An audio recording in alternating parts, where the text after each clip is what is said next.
नमस्कार। कोरोना से जंग जारी है। ज़िंदगी महत्वपूर्ण है कि आजीविका महत्वपूर्ण है, इस पे तमाम तरह की चर्चाएँ भी विभिन्न पटलों पर चल रही हैं।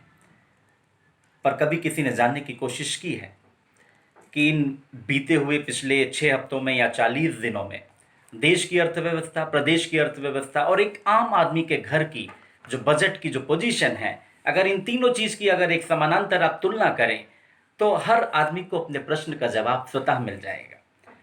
एक नई स्टडीज़ के मुताबिक तकरीबन 54% लोग देश में बेरोजगार हो गए हैं, यानी जो प्राइवेट नौकरी करते थे या इधर उधर जो अपनी किसी तरह से आजीविका चलाते थे, रोज कमाने खाने वाले थे, तो 54% लोग ऐसे घर पर बैठ गए हैं। अब उनकी कोई भी किसी भी तरह की आमदनी नहीं है। जो सैलरीड पेशा लोग हैं, उदाहरण के तौर पर आप उत्तर प्रदेश में ही देख लीजिए, तो उनकी जो संख्या है उसके हिसाब पे देखें तो उनको अगर वो काम कर रहे हैं, अपने ऑफिस जा रहे हैं या वर्क फ्रॉम होम कर रहे हैं, कैसे भी कोई भी सिस्टम है, तो उनको सैलरी देनी है। जो पेंशनर्स हैं उनको पेंशन देनी है। तो सरकार के पास जो पैसा था, जो उसने बजट पास किया, उस बजट प्रावधान के अंतर्गत जो पैसा उसको उस महीने में खर्च करना चाहिए था, वो खर्चे तो उसके बने हुए हैं। जो सरकार की आमदनी होनी चाहिए थी वो बंद हो गई। जैसे एक व्यक्ति का जो आजीविका चल रही थी वो बंद हो गई, तो उसके पास केवल बचत बची। तो उसके पास जो पैसा इनकमिंग आनी चाहिए थी वो पैसा उसके पास नहीं आ रहा है। यही हाल केंद्र सरकार का है। अब राज्य सरकार के पास जो आमदनी होती थी वो केंद्र से प्राप्त होने वाला जो राजस्व होता था वो होता था। उसके अलावा राज्य सरकार जिन चीज़ों पे सीधे टैक्स लगाती थी, जैसे पेट्रोल पे, डीजल पे, लिकर पे, ये एक बड़े स्रोत है। और जो जीएसटी का पैसा, 35% राज्य सरकारों का बजट का पैसा जीएसटी से आता था, यानी केंद्र सरकार से पैसा वो ट्रांसफर होता था जो इनडायरेक्ट टैक्सेस का होता था। तो अब आप देखिए, अब आपका होटल जाना बंद, आपका घूमना फिरना बंद, आपका कहीं भी कुछ इस तरह की चीज़ें जो आप सर्विसेज अवेल करते थे उसमें आप टैक्स देते थे। अब वो जब आप टैक्स दे नहीं रहे तो जीएसटी का, गुड्स एंड सर्विसेज का जो टैक्स है, जो आमदनी होनी थी राज्य सरकार की, बंद है।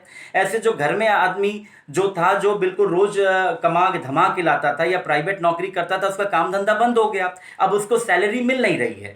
तो ये राज्य सरकार के सामने भी संकट है कि तमाम तरह की योजनाएं चलानी है। व्यक्ति के सामने संकट है कि उसको अपना घर चलाना है, इनकमिंग है नहीं और एक्सपेंडिचर उसका उतना बना हुआ है। तो अभी कुछ दिन पहले जब तमाम राज्य सरकारों ने जब केंद्र सरकार की गाइडलाइन के मुताबिक अपने यहाँ जब शराब की बिक्री शुरू की, तो आपने तमाम घरों के बुजुर्गों को ये कहते हुए सुना होगा, ये बहुत गलत किया सरकार ने। अब सरकार के सामने भी मजबूरी है भाई। सरकार ने तो किराने की भी दुकान खोली थी, किराने में भी तमाम चीज़ें ऐसी मिलती थी, पर जब उसने शराब की दुकानें खोली तो शराब की इतनी लंबी लंबी लाइनें लगी और सोशल डिस्टेंसिंग वहां पर उड़ गई और लोग शराब पी के बहकने भी लगे। उसको लेके सोशल मीडिया पे तमाम चर्चाएं आने लगी। पर ये चर्चा कभी हम लोगों ने नहीं देखी कि लोग घी बिक रहा था तो घी पी के बहक गए हों, लोग दूध दही पी के लोग बहक गए हों, उसके लिए कभी कोई ऐसी न्यूज़ नहीं आई। इसका मतलब ये समाज की समस्या है, सरकार की समस्या नहीं है।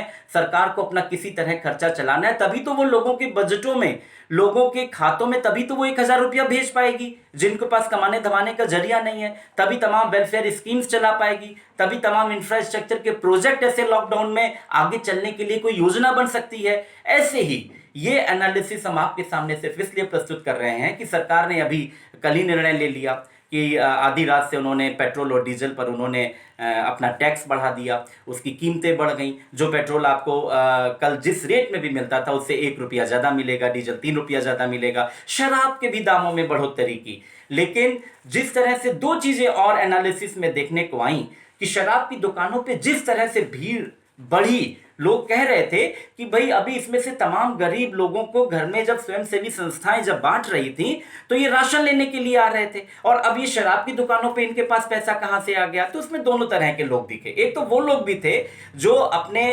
बचत को बचा रहे थे और स्वयंसेवी संस्थाओं से मदद भी ले रहे थे, पर उसमें वो लोग भी थे जो स्वयंसेवी संस्थाओं या सरकार की कोई मदद नहीं कर रहे थे, पर शराब के लिए वो लाइनों में खड़े थे। ऐसे बड़े बड़े धनाढ़ लोग भी थे। ये अपना एक अलग इंटरप्रिटेशन है। लेकिन आने वाले दिनों में आपको दो चीज़ों के लिए तैयार रहना है कि सरकार ने जिस तरह के संकेत देने शुरू किए हैं, जो आर्थिक अर्थव्यवस्था का जो हाल है प्रदेश का और देश का, उस आधार पर आने वाले दिनों में तमाम इस तरह के टैक्सेस और कोरोना सेस बढ़ेगा कि महंगाई बढ़ेगी। अब अगर डीजल और पेट्रोल के दाम बढ़े तो निश्चित रूप से ढुलाई और तमाम चीज़ें महंगी होंगी, आपकी सब्जी महंगी होगी। तो आप मेंटली रूप से प्रिपेयर रहिए कि भारत दुनिया के टॉप 10 देशों में है, 10 देशों में है जिसमें कोरोना का संकट एक महामारी का रूप लिया हुआ है। आने वाले दिनों में आपको तमाम चुनौतियों के लिए तैयार रहना है। महंगाई भी बढ़ सकती है, उसके लिए मानसिक रूप से तैयार रहना। साथ ही जब ये तमाम चीजें बढ़ेंगी, अब सरकार आपको अब शराब की दुकानें बंद नहीं करने जा रही है, जबकि ये रहेगी, इसमें सोशल डिस्टेंसिंग फॉलो हुई जरूर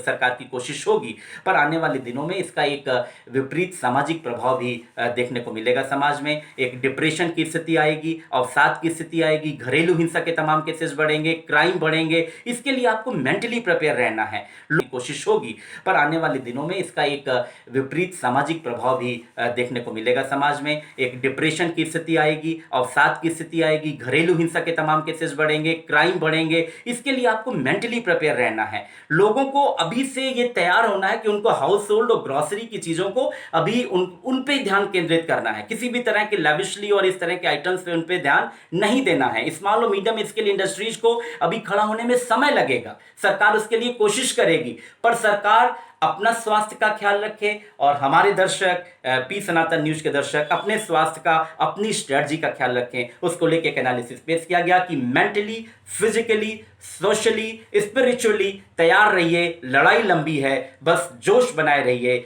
और कोरोना से हम लड़ेंगे और जीतेंगे भी। पी सनातन न्यूज के लिए आशीष मिश्रा,